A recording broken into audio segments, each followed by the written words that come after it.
Bueno, continuamos en el capítulo 4 de, de Génesis. No les voy a compartir pantalla, estoy conectado por el celular.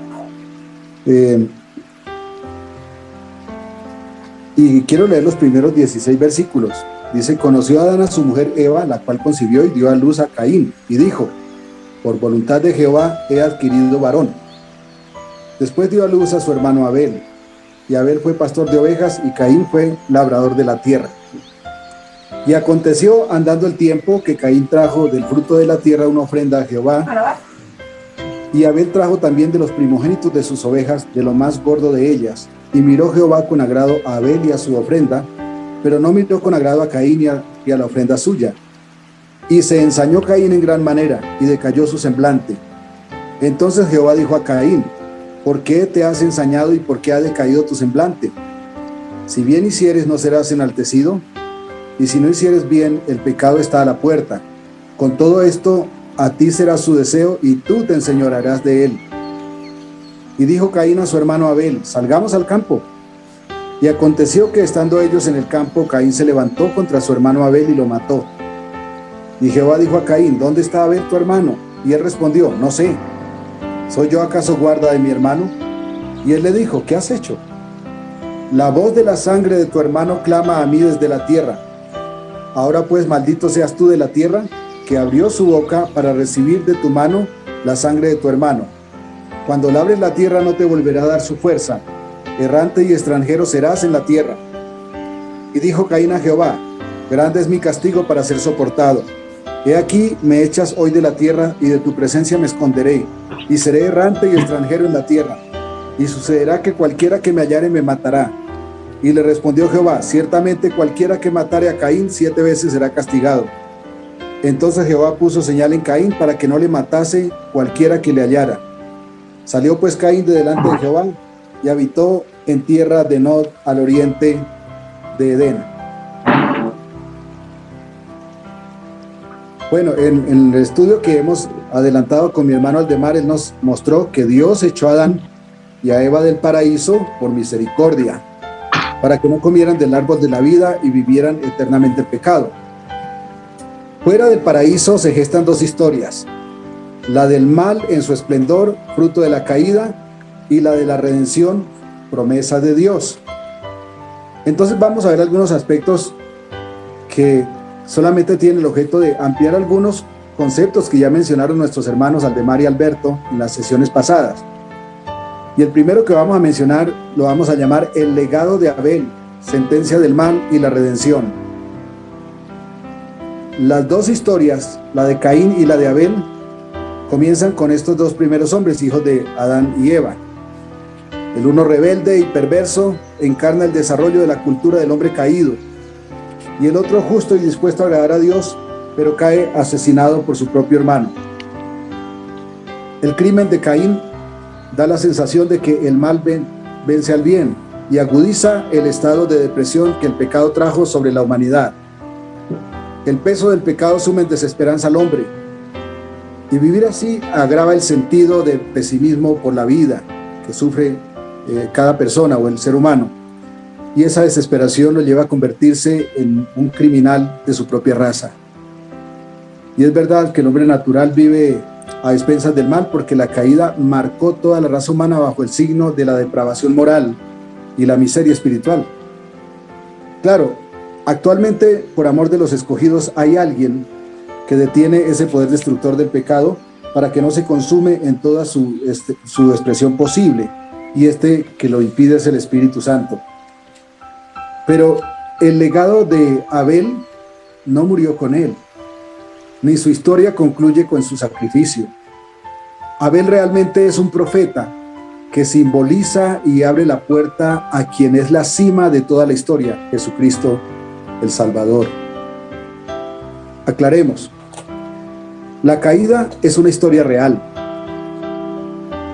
y que pareciera sumir la humanidad en la perversión perpetua, pero la verdadera historia del hombre, la que se debe contar con amor, con gozo y con esperanza, se abrió con el sacrificio de Abel y se hizo realidad en la vida y obra de Jesucristo, quien siendo sacrificado nos redime del pecado, y porque Dios decidió no contender, por siempre con el hombre, ese hombre caído, porque Dios, dice la palabra, se acuerda que somos carne y que somos polvo. Y voy a rogar que dos personas lean Génesis 6:3 y Salmos 103, 13 y 14. Allí vamos a verificar por qué Dios dice que Él se acuerda que somos polvo y que por eso no contiende para siempre con el hombre. Génesis 6:3, ¿quién lo tiene? 6:3. Y dijo Jehová: no contenderá mi espíritu con el hombre para siempre, porque ciertamente él es carne, mas serán sus días 120 años. Dios decide no contender con el hombre para siempre, porque dice, yo sé que él es carne, pero toma una decisión: le voy a recortar la edad. Ese será el precio de la rebelión. Y también en el Salmo 103 dice que se acuerda que es polvo. ¿Quién tiene Salmo 103, 13 y 14? Como el Padre se compadece de los hijos, se compadece Jehová de los que le temen, porque Él conoce nuestra condición, se acuerda de que somos polvo. Observe que aquí dice que los que le temen necesitan de la compasión del Señor, porque somos polvo, es decir, frágiles, débiles, y no damos la talla delante de Dios. Abel entonces es un símbolo de Jesús, y Jesús es la cima de toda la historia de la humanidad, esa historia de redención para el hombre por la misericordia, porque el mayor sentido de la caída, escúcheme esto, el mayor sentido de la caída no es el castigo de Dios al pecador. Lo que más debe quedar en la memoria de nosotros no es la caída, no es el castigo que viene por la caída. Lo que debe quedar en nosotros, el mayor sentido que tiene la caída, es la justificación de los redimidos en Cristo. Quiero decir que lo grande de la historia no es la caída del hombre, es la redención.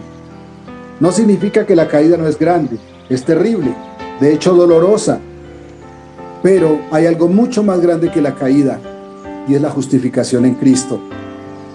El hermano Alberto nos mostró al inicio de esta página hermosa de salvación, que cuando Dios, en un acto de misericordia para Adán y Eva, vio al hombre en dificultad, desorientado, y ve que Caín mata a su propio hermano, entonces hizo un acto de misericordia a Dios con Adán y con Eva, pero también con toda la humanidad, y lo que hizo fue levantar a otro hombre justo como Abel, y este fue su hermano Set. El nombre Set traduce establecer, y creo que tiene que ver porque él con el hecho que él estableció, o en él se estableció la generación de los hombres que invocan a Dios, los hombres que tuvieron redención en Dios y que iba a materializar Cristo en su muerte. Y entonces este Set, conecta directamente con Jesús, el nuevo Abel, que es Set, porque Abel es el gran profeta que anticipa a Cristo, pero Set es quien le reemplaza, y entonces este nos conecta directamente con Jesús, que es descendiente de Set, y Jesús restableció la comunión del hombre con Dios. Entonces Abel es el primer profeta de la redención ofrecida por Dios en Génesis 3:15. ¿Recuerdan Génesis 3:15? Pondré enemistad entre ti y la mujer, y entre tu simiente y la simiente suya.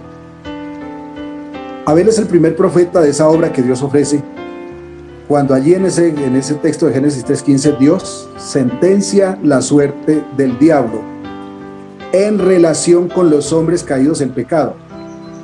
Repito, en Génesis 3:15 Dios sentencia la suerte del diablo en relación con los hombres caídos en pecado. Quiero decir que en Génesis 3:15 no se sentencia al diablo por haberse rebelado contra Dios. Es decir, cuando él se rebeló contra Dios, él fue expulsado de la presencia de Dios, del cielo. Pero cuando el diablo hace caer al hombre, Dios le da una sentencia que está en Génesis 3:15, y esta sentencia no es por haberse rebelado contra Dios, sino por haber engañado al hombre, que es la cima de la creación, y esta sentencia es por hacerlo caer y pecar contra el Señor. Si ustedes observan el texto de Génesis 3:15, allí se enfoca en el hecho de que Dios le da una sentencia al diablo con base en lo que hizo contra los seres humanos, y por eso él levanta una sentencia que tiene que ver con los seres humanos. En ese texto emite una sentencia por engañar al hombre y decide entonces que un hombre vencerá al diablo para redimir de culpa a los que el diablo hizo caer en pecado. En Hebreos 12:24 nos habla de esto. ¿Alguien lo quiere leer, por favor? Dios sentencia al diablo por el engaño a Adán y Eva, y ese engaño entonces esa sentencia implica que un hombre va a vencer al diablo. ¿Alguien tiene Hebreos 12:24, por favor?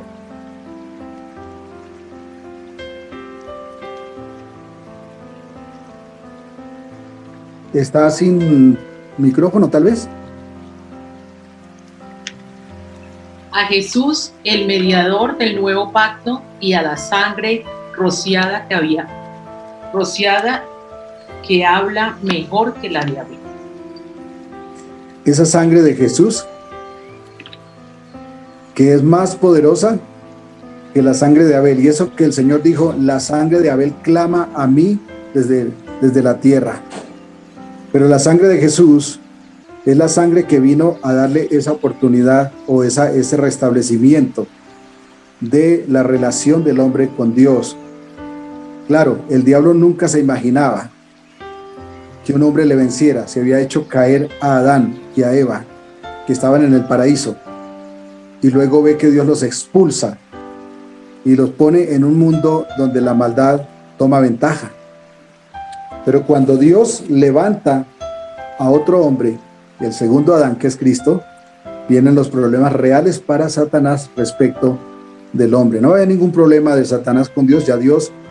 Satanás tenía perfectamente claro que estaba totalmente expulsado de Dios, pero en esta sentencia de Génesis 3:15, el diablo siente el poder que le implica haber hecho caer al hombre, y este poder vendría de un hombre. Número 2. Caín, la maldad crece al límite, o con Caín la maldad crece al límite. Caín puede considerarse como quien revela hasta qué límite llega el hombre caído. Esto sin la intervención de Dios. Veamos 3 aspectos relevantes de este hombre enteramente depravado. De hecho, tenemos por costumbre que cuando decimos de alguien muy malo, dice: ese era más malo que Caín, porque Caín es el referente de maldad. Pero 3 aspectos de este hombre, de Caín, y el primero lo vamos a llamar: Caín idea que Dios se someta a él. Esta es una actitud curiosamente enteramente religiosa. Caín idea que Dios se someta a él, y en los primeros 7 versículos dice que, después de que dice que Adán y Eva tuvieron sus 2 hijos, dice que con el tiempo entonces trajeron ofrenda los 2. El uno trajo de los frutos de la tierra, y el otro, que era pastor de ovejas, Abel, trajo de lo mejor de las ovejas, presentó ofrenda al Señor. Y Dios miró con agrado la ofrenda de Abel, pero no miró con agrado la ofrenda de Caín, ni a Caín. Y esto hizo que Caín se molestara mucho. Entonces Dios lo llama y le dice: Caín, ¿por qué te has ensañado y por qué ha decaído tu semblante? Si bien hicieres, ¿no serás enaltecido? Dios le dice claramente: el problema suyo, Caín, es que está actuando con maldad. Y si no hicieres bien, el pecado está a la puerta. Le dice entonces Caín: tú has decidido actuar en maldad, y como has decidido actuar en maldad, el pecado te está dominando. Pero con todo esto le dice el Señor: a ti será su deseo y tú te enseñorearás de él. Esta es una posibilidad que humanamente es imposible, pero que en Cristo es posible. Y Dios se le está planteando a Caín. Le está diciendo: Caín, usted escogió la maldad. Cuando Caín toma de los frutos de la tierra para llevar ofrenda a Dios, deja 2 cosas en evidencia. Primero, que Caín ofrece de lo que tiene, porque Caín llevó de los frutos de la tierra, que era donde él se desenvolvía. Pero sabemos que esto no fue acepto a los ojos de Dios. Podemos inferir entonces que ninguna cosa que el hombre ofrezca a Dios es acepta en su presencia, excepto que sea lo dispuesto por el mismo Señor. Es decir, la única cosa que es acepta delante de Dios por parte de un hombre es lo que Dios dispone. Si el hombre actúa en obediencia, entonces es recibido. Si no actúa en obediencia, entonces es rechazado. Muchos predicadores dicen que el problema de Caín es que ofreció fruta podrida y que por eso fue rechazado, pero esto no es verdad. La Biblia no dice eso, y si no lo dice, pues no es cierto, es mentira. Entonces el problema no es la calidad del artículo que ofreció Caín, sino la calidad de la ofrenda en sí, porque en su ofrenda rechazó la voluntad de Dios. No hizo como Dios dispuso, sino que rechazó lo que Dios dispuso. Y de ahí se desprende el segundo aspecto que tiene que ver con la ofrenda de Caín, y es que Caín lleva lo que a él le parece. Dios dispuso la redención mediante un sacrificio, pero Caín, en un acto de soberbia y de displicencia por las demandas del Señor, presenta lo que a él se le antoja. Y con esta actitud, Caín está ideando un sistema de vivencia espiritual diferente al ordenado por Dios, es decir, está cambiando la religión. Es una religión a su manera. Es una religión que llama al Todopoderoso a someterse a las demandas del hombre. Y cualquier parecido con lo que hoy vemos en muchos púlpitos cristianos no es casualidad, donde vemos a los hombres dándoles órdenes a Dios y enseñándole a los hermanos miembros de la iglesia a darle órdenes a Dios. Y esta es la típica expresión de la mera religión, lo que no es la voluntad de Dios, lo que es solamente religión inventada por el hombre. El hombre religioso de hoy quiere tener a Dios a su entera disposición, como un comodín para suplir todas sus demandas, pero que ese Dios no gobierne su vida. Que ese Dios no le diga qué tiene que hacer. Por eso, cuando hablamos de la salvación y de la fe con cualquier religioso, la primera expresión que esa persona nos saca a flote regularmente es: todos somos hijos de Dios y yo creo que todas las religiones buscamos al mismo Dios. ¿Han escuchado eso? Y también he visto muchos cristianos decir: sí, eso es verdad.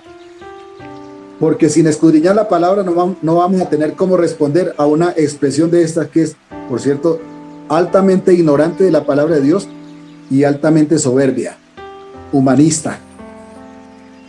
Esa es la posición de alguien como Caín, que quiere que el Creador se amolde al querer de todos los seres humanos.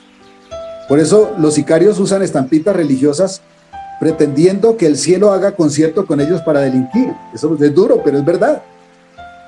En la gran época de los narcotraficantes, los sicarios de Escobar, los sicarios de los narcotraficantes usaban estampitas religiosas. ¿Qué pretendían con ello? Que los santos, que los ángeles y que Dios hicieran concierto con ellos para ir a delinquir. Si todos somos hijos de Dios, como dicen los religiosos, ¿a quiénes dijo Jesús en Juan 8:39 al 44? Vosotros sois hijos de vuestro padre, el diablo. ¿A quiénes? Porque allí Dios le dijo: vosotros sois hijos de vuestro padre, el diablo. ¿Alguien nos quiere leer ese pasaje?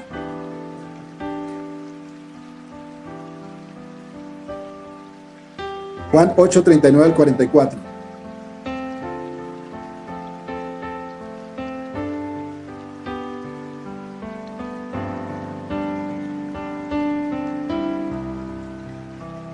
Respondieron y le dijeron: nuestro padre es Abraham. Jesús les dijo: si fueseis hijos de Abraham, las obras de Abraham haríais. Pero ahora procuráis matarme a mí, hombre que os he hablado la verdad, la cual he oído de Dios. No hizo esto Abraham. Vosotros hacéis las obras de vuestro padre. Entonces le dijeron: nosotros no somos nacidos de fornicación. Un padre tenemos, que es Dios. Jesús entonces les dijo: si vuestro padre fuese Dios, ciertamente me amaríais, porque yo de Dios he salido y he venido, pues no he venido de mí mismo, sino que Él me envió. ¿Por qué no entendéis mi lenguaje? Porque no podéis escuchar mi palabra. Vosotros sois de vuestro padre el diablo, y los deseos de vuestro padre queréis hacer. Él ha sido homicida desde el principio y no ha permanecido en la verdad, porque no hay verdad en él. Cuando habla mentira, de suyo habla, porque es mentiroso y padre de mentira. Gracias, hermano. Si Un religioso dice, todos buscamos al mismo Dios. Algunos dicen incluso solo que por diferente camino. Bueno, la palabra de Dios dice que Jesús es el camino. Este pasaje deja claro que la espiritualidad de un hijo de Dios tiene una sola dirección. La vida religiosa de un hijo de Dios, de un verdadero hijo de Dios, tiene una sola religión: amar y seguir a Jesús. Porque si fuerais hijos de Dios, dijo Jesús, me amaríais. Pero ¿por qué el hombre no ama a Jesús? Bueno, primero porque está caído, pero humanamente, porque eso tiene unas implicaciones y el hombre no quiere aceptarlas. En definitiva, ¿quién tiene la razón? ¿El religioso común o Dios? Porque lo que acaba de leer el hermano Alberto es palabra de Dios. Indudablemente vamos a tener que reconocer que es Dios. El único camino a Dios es Jesús, y sin Él no hay camino. Lo demás es pura ideología humana, esta ideología que ha permeado incluso las iglesias cristianas, y que debiera reconocerse como la religión humanista pseudo-cristiana, y nunca debe entenderse como fe cristiana. Tengamos eso muy en claro.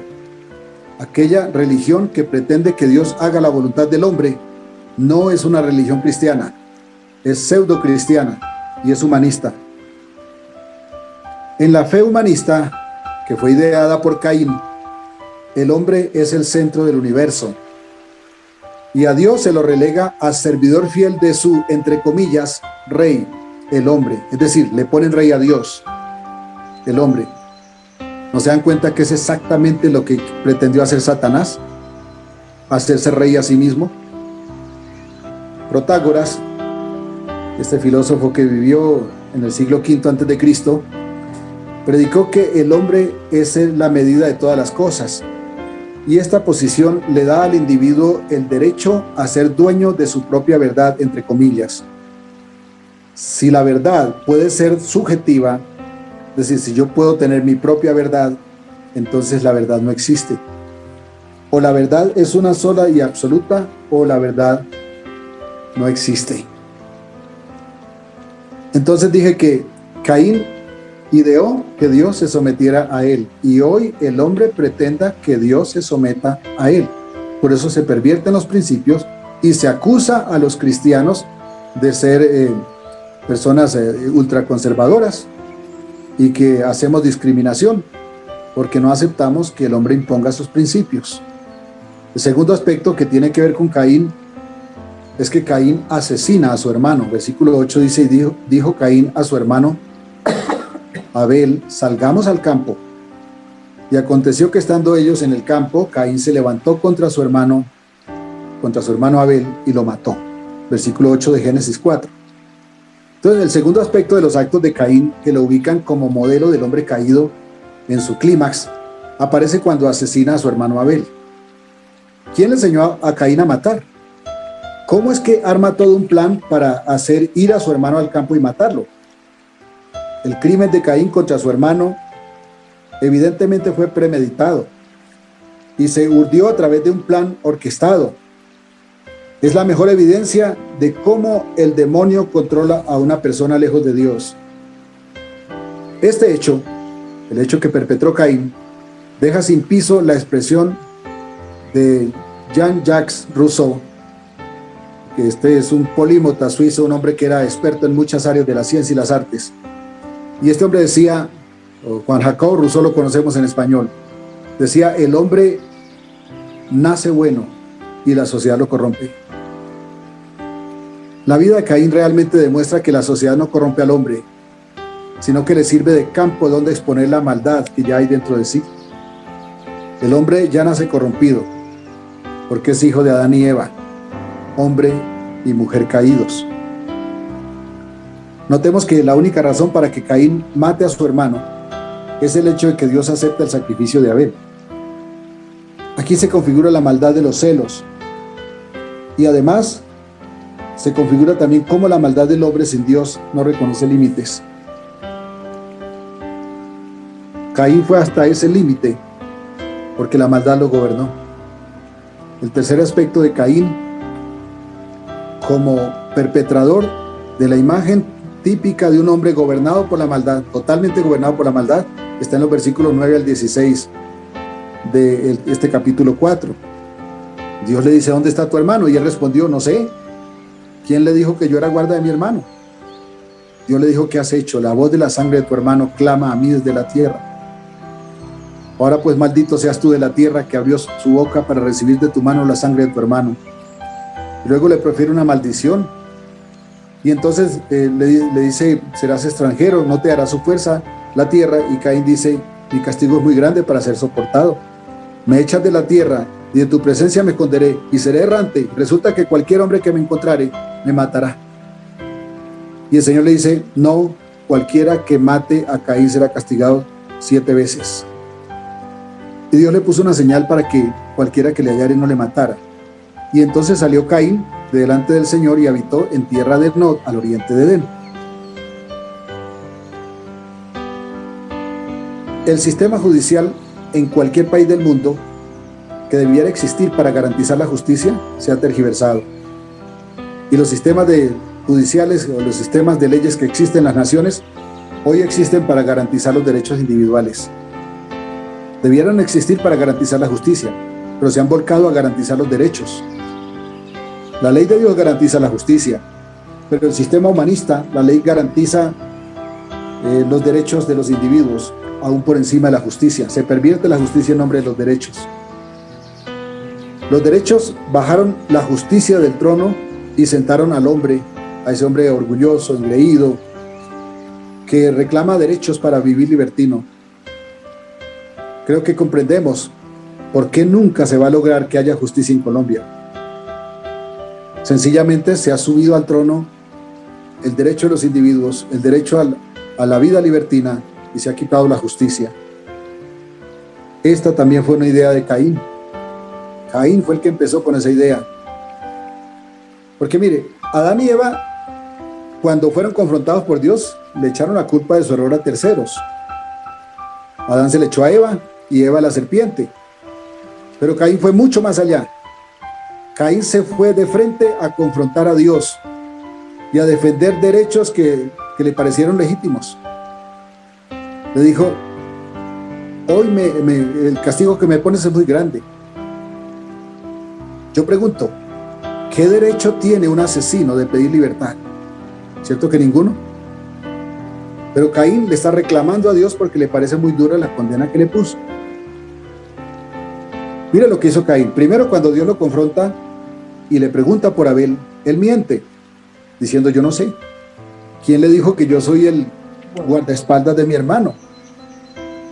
Después alega no tener ninguna responsabilidad por la seguridad de él. Pero el segundo aspecto es que cuando el Señor le advierte sobre la gravedad de su falta y le profiere el castigo por su delito, Caín no se arrepiente. Se va de frente contra Dios, aduciendo que le imponía un castigo demasiado fuerte e injusto. Como quien dice, ¿acaso es tan grave lo que hice para que me imponga semejante pena? Y le dice, pues cualquiera que me encuentre pues me mata, porque usted me deja desprotegido. Ese fue el reclamo que le hizo Caín a Dios. En realidad ninguna persona dominada por el pecado está dispuesta a reconocer los errores. Siempre tiende a minimizar la gravedad de sus faltas. Y esa es la diferencia que podemos encontrar claramente entre Saúl y David. David minimizaba sus faltas. Le parecía que no eran tan graves. Le parecía que tenía propósitos más justos cuando él hacía otra cosa. Mientras David se tiraba al piso y le decía al Señor, Señor, yo he pecado. ¿Por qué matas a mi ejército si yo soy quien ha pecado? Tantas veces nosotros afrentamos a Dios diciéndole, ¿qué he hecho para merecer esto? ¿Qué he hecho yo? Olvidamos que Dios no ignora detalle ninguno de nuestra maldad. Solo su misericordia nos abre la entrada a la reconciliación. Claro, Caín entendió la dimensión de su pena, pero aún así no reconoce su falta. Lo que hace entonces es alegar por supuestos derechos. Señor, es que yo tengo también derechos. ¿Cómo me va a imponer semejante castigo? Discute que Dios lo está condenando a ser repudiado por la tierra misma donde vive y dice, voy a ser asesinado. ¿Acaso no fue eso lo que él hizo con su hermano? ¿Asesinarlo? Caín merecía la muerte. Si la pena que le puso Caín a Abel fue una muerte, tal vez la de Caín sería muerte eterna. ¿Por qué? Porque fue cegado por la maldad y los celos, sin ninguna justificación. ¿Qué reclama Caín? Pues Caín reclama unos supuestos derechos, esos mismos que tantas veces nosotros reclamamos, cuando le decimos a Dios, ¿yo qué he hecho? Esto es igual que los delincuentes de hoy. Hermanos, cualquier parecido con los criminales que hoy destrozan el país no es casualidad. Pero hay un detalle triste: cualquier parecido con los hijos de Dios que levantan los ojos para reclamarle a Dios por lo que les pasa, no es casualidad. ¿Cómo nos parecemos a Caín tantas veces? Es triste que los cristianos, cuando vemos que podemos eludir nuestra responsabilidad, corremos a invocar la Constitución. No sabemos de memoria la Constitución Nacional. En una ocasión, una persona de condición homosexual me estaba alegando que la Constitución le autorizaba a participar del altar, que no le podíamos impedir participar en el altar de la iglesia. Yo le respondí, estoy de acuerdo que la Constitución le pueda autorizar y me acuse a mí de discriminador por impedírselo. Pero quiero hacer una pregunta a usted, le dije. ¿Qué opina Dios? ¿Autoriza Dios que usted suba al altar en su condición? Este hombre guardó silencio y se fue. Lo que hizo Dios fue poner señal sobre Caín para que no le mataran. Y con eso le estaba haciendo entender que sus disposiciones no tienen tropiezo para cumplirse. Que todo el mundo va hasta donde Dios lo permita. Y solo Dios dispone de él. Aunque a veces nos parezca que en algunas circunstancias Dios no estuviera poniendo su mano. Caín sale entonces de la presencia de Dios y habita en Nod. El nombre Nod traduce vagabundo, exiliado, fugitivo. Es decir, muy probablemente esa tierra fue llamada Nod porque fue la tierra donde habitó Caín. Y por eso cuando se escribió el Génesis, en tiempo de Moisés, todo el mundo, muchos años después, miles de años después, todavía ese lugar se le llamaba Nod. Y creo que por eso se lo menciona allí, para reconocer que era el lugar donde el exiliado, el fugitivo, el condenado había habitado. Fue el destino real de Caín: ser errante, vagar sin reposo todo el resto de su vida. Este acto de Dios sobre Caín también aclara cómo al final el juicio caerá sobre el pecador, ese que no se arrepiente, y cómo ese pecador vivirá eternamente sin reposo. Y eso la Biblia lo llama infierno. Se cortó, hermano. ¿Se cortó? ¿No me están escuchando? Sí, ahí le estamos escuchando bien. Sí. Ah, bueno. Número 3. La ofrenda santa de Abel. Ya hablamos de Caín, ¿cierto? El que se ideó la religión humanista, el que abogó por sus derechos, el que le echó la culpa a Dios. Ahora hablemos de Abel, el que simboliza a Jesús, el que llevó sacrificio para recordar que íbamos a ser redimidos por sangre y que en obediencia a Dios ofreció sangre. Versículos 3 y 4 del capítulo 4 dice: y aconteció andando el tiempo que Caín trajo del fruto de la tierra una ofrenda a Jehová, y Abel trajo también de los primogénitos de sus ovejas, de lo más gordo de ellas. Y miró Jehová con agrado a Abel y a su ofrenda. Si analizamos el sacrificio que ofreció Abel, notamos que él llevó como ofrenda a Dios de lo que el Señor había dispuesto para remisión de pecados. Lo que Dios dispuso, eso llevó. Con esta ofrenda, Abel esta ofrenda que hizo Abel, queda sentado que él está obedeciendo a Dios en cuanto a lo que se debe hacer para ser redimido. Y notemos que en ese momento no había ley revelada, Dios no había dictado su palabra. Quizás le había transmitido algunas cosas a ellos, pero creo que la razón más grande por la que Abel ofrece este sacrificio es que había entendido lo que Dios se había dispuesto en Génesis 3:15, cuando le dijo al diablo: la simiente de la mujer te aplastará la cabeza y tú le herirás el calcañar. Y también cuando vistió a sus padres con pieles de cordero. Esto ocurrió, creo, porque Abel era profeta. Y Abel entonces tenía esa conexión donde Dios le revelaba sus propósitos. Entonces Abel deja el testimonio de ser el primero y uno de los más grandes profetas de Dios, porque fue el primero en anunciar el Mesías después de Dios. También notemos que Abel trajo lo mejor que tenía para ofrecer a Dios.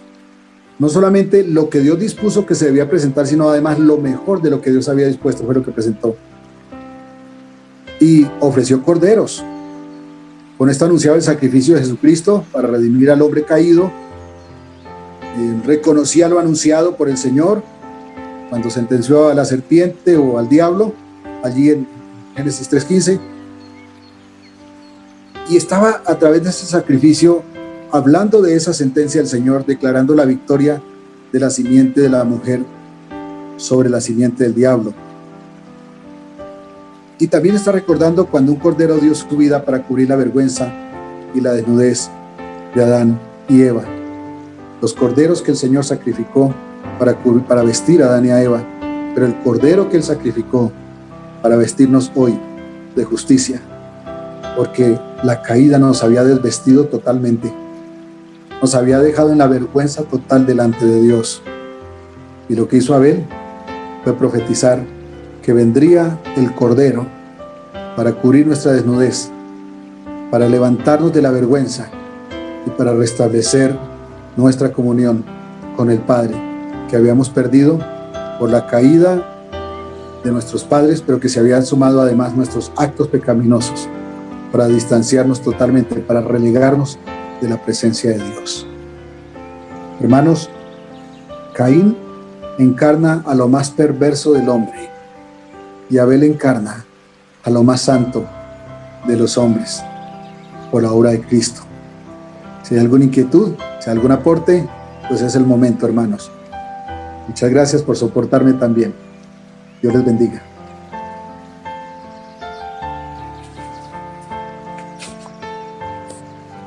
Muchas gracias, Edgar, por esta disertación bastante con un contenido fuerte, rápido. Eso sí, toca ir cogiéndole rápido porque pasa rápido de una cosa a otra, entonces no sé si pero fue maravilloso realmente. Algunas notas y seguro algunos de ustedes también. Pues hermanos, está abierta la mesa para que compartamos nuestras inquietudes.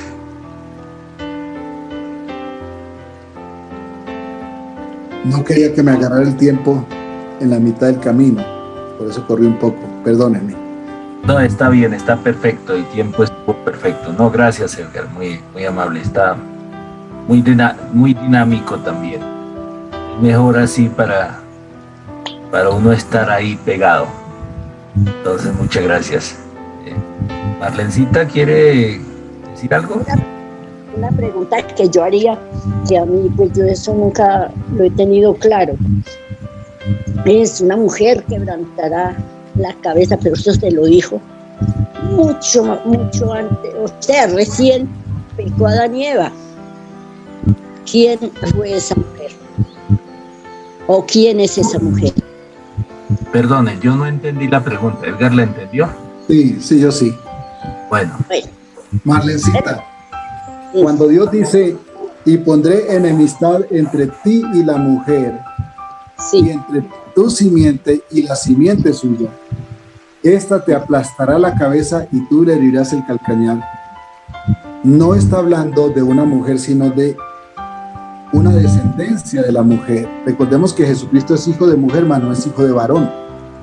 Sí, porque es hijo del Espíritu Santo que obró en la Virgen María para que siendo virgen concibiera y diera a luz esa simiente, esa herencia, ese heredero que aplastaría la cabeza del diablo. O sea, de quien habla allí el Señor en Génesis 3:15 es de Jesucristo, del verdadero Cordero, del cual habló Abel cuando presentó su ofrenda a Dios. Una vez me dijeron en una convivencia que había sido Jesucristo, pero no me quedaba claro. Ya que tuve la oportunidad, muchas gracias. Sí, Marlencita, de pronto para enfatizar un poquito lo que Edgar está diciendo, el texto dice, cuando dice esta te herirá en la cabeza, no se refiere a la mujer, se refiere a la simiente de la mujer. Y la simiente de la mujer, pues era Cristo. Lo que pasa es que simiente es una palabra femenina allí. Ajá. Por eso dice esta. Se refiere a la simiente, que es una palabra femenina. Exacto, se refiere a la simiente, no a la mujer. Entonces, obviamente, el que iba a aplastar en la cabeza a Satanás no era la mujer, sino la simiente de la mujer, es decir, Cristo. Simiente es la palabra, ¿no? Sí. Ajá. La palabra simiente se traduce como semilla. Ya. También en español se traduce como el esperma, como se refiere específicamente al hijo. Esperma, sí. Porque es hijo del Espíritu Santo. Sí. Ajá. Pero es hijo de mujer.